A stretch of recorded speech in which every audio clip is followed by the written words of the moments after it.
as the ringgit becomes the best performing currency in the world, an extraordinary feat after hitting its lowest rate just 4 months ago, Malaysians are finally seeing the light at the end of the tunnel. Economy Minister Rafizi Ramli has expressed hope that Malaysia will become a high-income nation by 2027 should the ringgit continue to strengthen. With the national education system receiving the largest budget allocation last year, Malaysia appears ready to break barriers in all key sectors: economy, education, and governance. But there's one more sector the federal government should consider spending on to elevate the nation's emerging upper-middle income economy: research and development.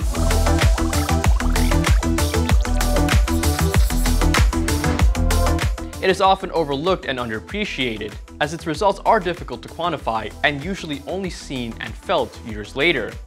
But developed countries that have made a point to invest in R&D have only seen their competitiveness boosted. For example, South Korea, which once lagged behind Malaysia in GDP per capita, climbed 8 spots to 20th in IMD's World Competitiveness ranking this year, while we dropped 7 spots to 34th.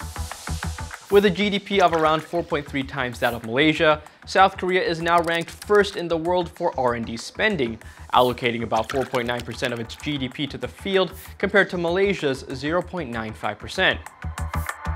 In simpler terms, South Korea spends on average a whopping 19.8 times more than Malaysia on R&D. And it's not just South Korea that is investing in high-value R&D.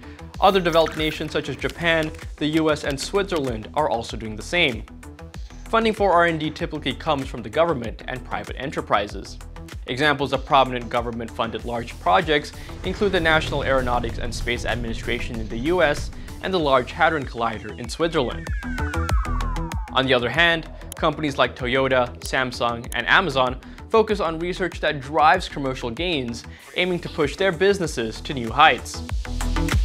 It is long overdue for Malaysia to address this issue, and Science, Technology and Innovation Minister Chang Li-kang believes that mandating a minimum spending of 2% of GDP on R&D could be the solution. They put it in writing that the country must at least invest how many percent of their GDP into R&D. By having a fund size of 2 billion, every year we can easily come out with about 100 million to do extra R&D. Danish Rajareza, FMT News.